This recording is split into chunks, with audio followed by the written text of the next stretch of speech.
Hi, welcome to another episode of Hot Takes. For a strong democracy to thrive, it needs a strong and large electorate. Unfortunately, this country is letting itself down. The last election, the general election back in July 24, saw only 52% of eligible adults actually voting. This is low. This is spectacularly low. Indeed, it's the lowest turnout since the universal mandate was introduced in 1928. Now, a low turnout like that, 52%, it's barely democracy. It's barely representative. However, even within that, there are differences. There are inequalities. When you have a very low turnout, it means those that do vote, their vote has a much higher value. If everyone votes, then everyone's vote is worth the same. But when barely half the people vote, it means everyone's vote's worth nearly double because you're having to cover the missing votes, as it were. And those who didn't vote, don't complain. You cannot complain. You cannot complain about this government. If you didn't vote, you have no right to complain. You gave up that right the moment you decided not to vote, right? However, for those who did vote, God, it's awful, isn't it? Now, there are differences within those who voted, and they're quite significant. One is degrees versus non-degrees. If you have a degree or you don't have a degree, there's a difference in voting. We don't mean parties, we just mean that you voted. People with degrees, the more educated people, not necessarily the more intelligent. Intelligence and education, two completely different things. You can be a very intelligent person who didn't get an education. Doesn't mean you're stupid, just means you didn't get an education. But you can get other people who have the most fantastic education and come out the back end of it thick, right? We all know them. Prince Harry, who did all those years at Eton, still thick as two short planks. Anyway, so you have this thing where if you have a degree, you are educated, you tend more to vote. 11% the difference between those with degrees and those without. Those with degrees, 11% more likely to vote than those who didn't. Now, that doesn't, of course, prove that those who vote, those with degrees are intelligent. We know this. If more people with degrees voted and we still ended up with a Labour government, it goes to show that those with degrees, still a bit thick, aren't they? The other big differential, and this is massive,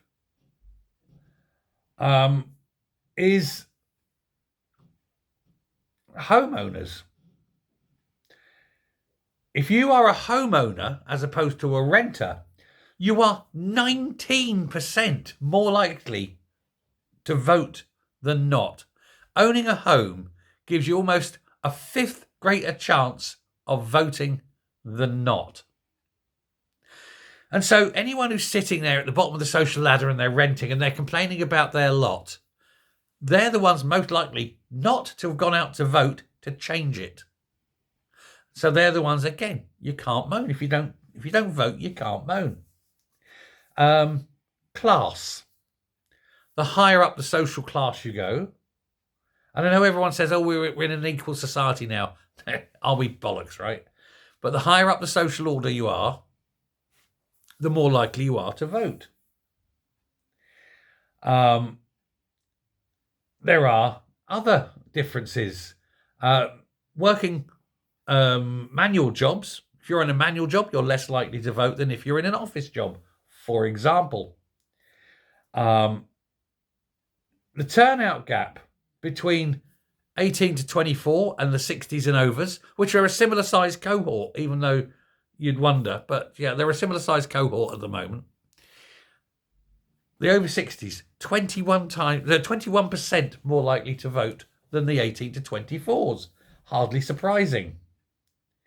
There are so many things that drive you. So if you are, let's say, a 60-year-old, own your own home, got a degree, upper middle class, you are infinitely more likely to vote than some working class renter without a degree, down there who's aged, say, 20 years of age. And you don't think that the parties know this? Of course they do. And this is why they target. However, given the very fact that the people most likely to vote are the older ones, it makes you wonder why Labour are so intent in screwing them over, cutting their pensions, cutting the fuel allowance, cutting their, piling inheritance tax on them, giving them the worries like that. All sorts of things. Really targeting the old. The one group that's almost certainly the biggest cohort of voters ever. Now, I don't know why. We know who. Morgan McSweeney. Morgan McSweeney is the guy that's advising Starmer and the cabinet. Is Morgan McSweeney really that dumb? Or is he a conservative at heart? Is he telling Labour to do all this because he wants Labour to get shoveled at the next election? Makes you wonder if he's not a double agent, does it? But when you keep targeting and punishing that cohort of the society that's most likely to vote, then you know that they are definitely going to vote next time, but they ain't going to be voting for you. It's stunning, isn't it? Now, McSweeney pushed this strategy. And of course, there's going to be a lot of people very angry about this. He worked his ticket, as it were, to get rid of Sue Gray. Sue Gray was problematic. He worked his ticket, oh no, Sue Gray, problematic, get me in, I'm brilliant, genius, blah, blah, blah, blah, blah. They get him in, and now this. And this is going to spectacularly backfire, isn't it? Anyway, the potential problem they have can be resolved. You can use the Australian method, which is automatic voter registration,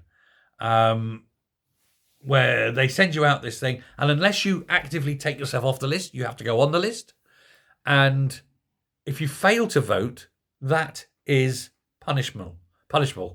And it's a fine. I think in Australia it's like $200, something like that. Failure to vote, $200 fine. Now, on the Australian ballot paper, there is the option none of the above. And so, yes, you can have the option of not voting for any candidate, but you must turn up and exercise your democratic right to actually vote. Even if you're not voting for any of the above, you can put none of the above. You've exercised your democratic right not to vote. And that's fair enough. And I think that's how it's got to be. You've got to drive them out. And if you don't vote, then you get your fine. Unless there is a good reason, obviously someone lying on their deathbed, okay, you're not going to drag them out just to vote or something. But without good reason, you've got to vote. You've got to increase the vote. And I also say get rid of postal votes. Postal votes, ban them. By exception, ban them. People have got to turn up. Listen, if you're going into places, third world shitholes where they have votes, and they've got little pots of ink and you've got to put your thumb in it, and then press your thumb into the box or something, just to show that you've voted. They could do that here, and that would force people to vote in person with ID. That's the way forward. Paper ballots, in person, with ID.